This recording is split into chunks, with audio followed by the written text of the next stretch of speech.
Hi guys, it's Carol and Molly. Casey's driving. I don't think we are under a tornado watch, but just south of us is, and the clouds are gathering up. We're supposed to have a thunderstorm here pretty soon, but there's something we need to get out and go do, so Casey asked me if I wanted to ride with her, and so I thought I'd get out of the house a little bit. I hope you guys all had a good weekend, and I'm going to be preaching to the choir a little bit here. My subs are the best. You guys are so kind to me and just so nice to leave me nice comments. But YouTube has been sharing my Social Security videos, evidently, because I'm getting comments on that Social Security video where I said I live like a queen, and I still believe that. If you want to know why I live like a queen, go watch that Social Security video. But I've gotten some comments that weren't quite so kind. Several people have said, well, your 4 children should be kicking in every month to support you.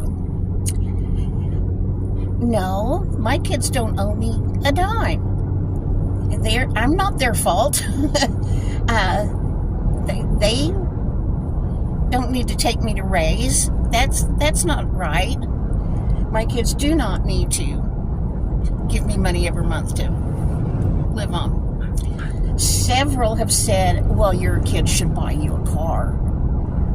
No. Hello, have you noticed the economy lately? Everybody is struggling, I think. The prices on everything has gone up, and none of my kids make 6 figures or even close to it. We're not that kind of people. They can't be buying me a car, and I wouldn't want them to. They have their own families to take care of. Well, and it's funny that you've never said, my kids are rich. So why do they just assume any of us have the extra money to just buy another car? I don't know. We are rich in a lot of ways, but money is not one of them. But there are other more important things. Then this one lady who said, your kids should be giving you money every month to live off of. Somebody put a comment underneath that said, but then she would have to admit failure. You have not failed. And that she did not plan ahead. Let me tell you something. You have no idea. Yes, actually that's true. I did fail to plan ahead. And I did not save for the future. I was doing my damnedest to keep food on the table and a roof over our heads and clothes on my 4 kids' bodies. I was doing good just to do that. When my things really got rough, when my kids grew up and I no longer had some child support to help. And then I worked my 40 hours a week at the library, and 5 nights a week I would get off at 6 at the library, go through the McDonald's drive-through and get a Coke and a McChicken sandwich dry, plain, I didn't want anything on it, and a small order of fries, and I would eat that on my way to my job at the electric company, where I would go work at the call center from 7 until midnight. During that time, I also sold jewelry. I was the worst saleswoman. I also sold Avon.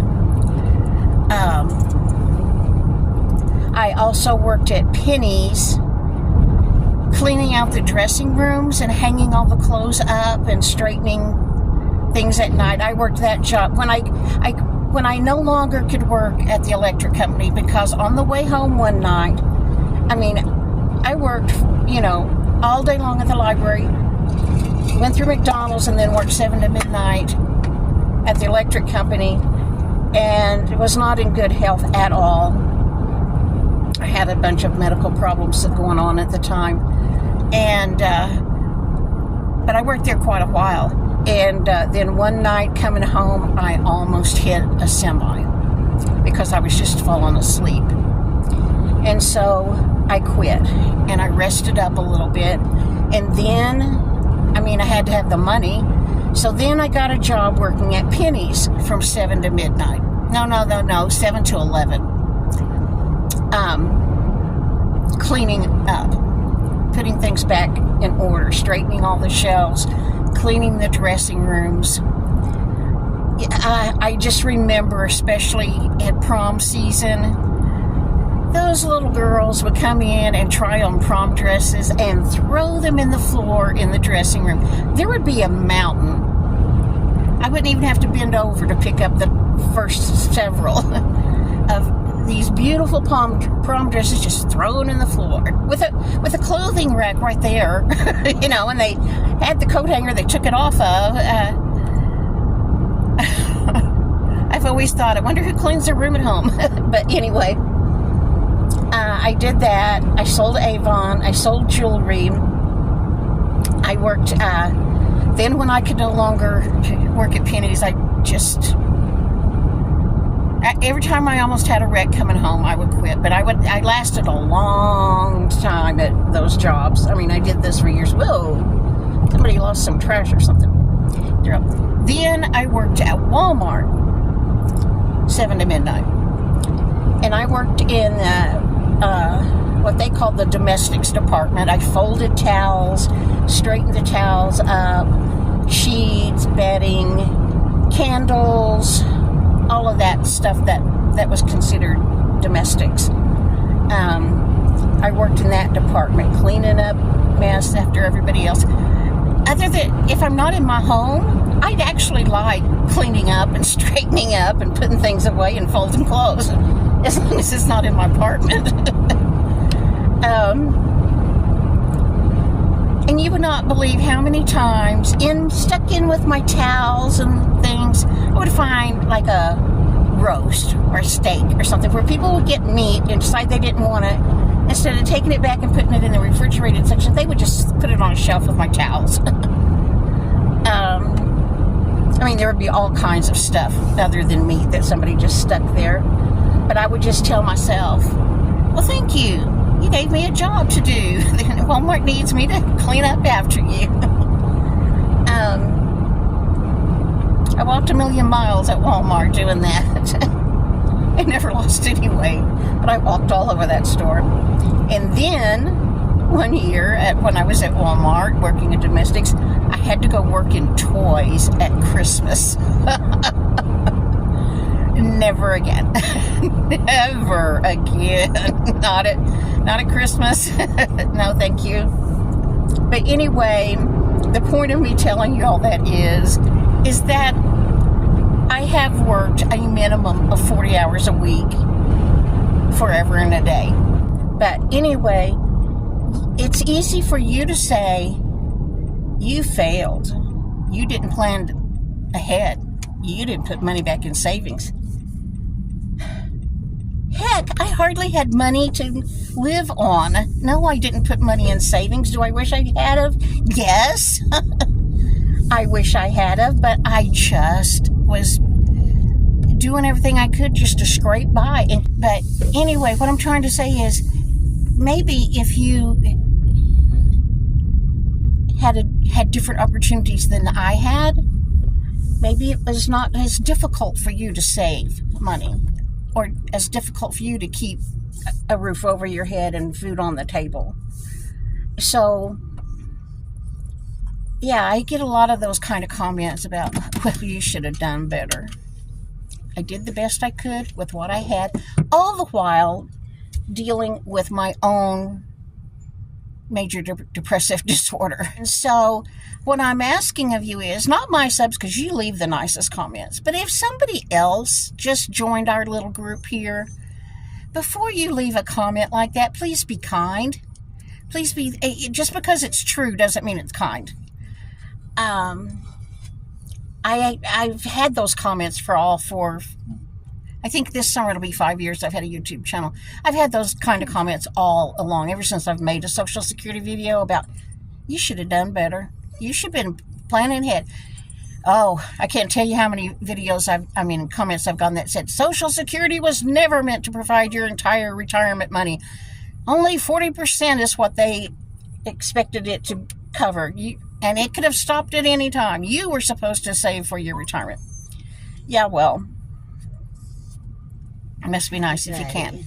And so I wasn't going to say anything all these years about that because no point engaging in conversations like that until one day last week, someone I know who is just on the brink of a mental breakdown, just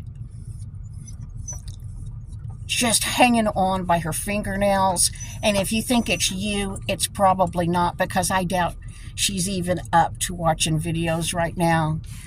But she is in a worse financial situation than I've ever been in because of no fault of her own. You leave a comment like that gets attached to somebody else's comment to me. Like she had said something, and then one of these comments that was very judgmental about what I did and did not do and didn't save, and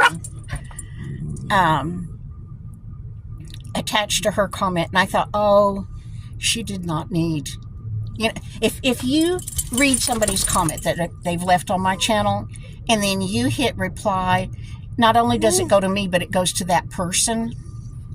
And I thought, oh Lordy, she did not need to have a judgmental comment attached to hers. So all I'm asking you to do, and this is not to my subs are sweet people, but any of you that are new within our little circle here on this channel, before you leave a comment being judgmental and unkind, think about how that may make somebody feel. I'm pretty good about letting it, I just say, well, their opinion doesn't matter because I don't know who they are and they don't know what I've been through. They don't have any clue. But for some of my other, oh, there goes an alarm.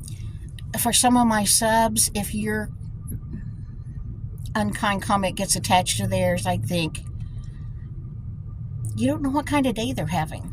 You don't know. You do not know. I'm sorry, this is so choppy. I have deleted about half of what I said because it was just so long.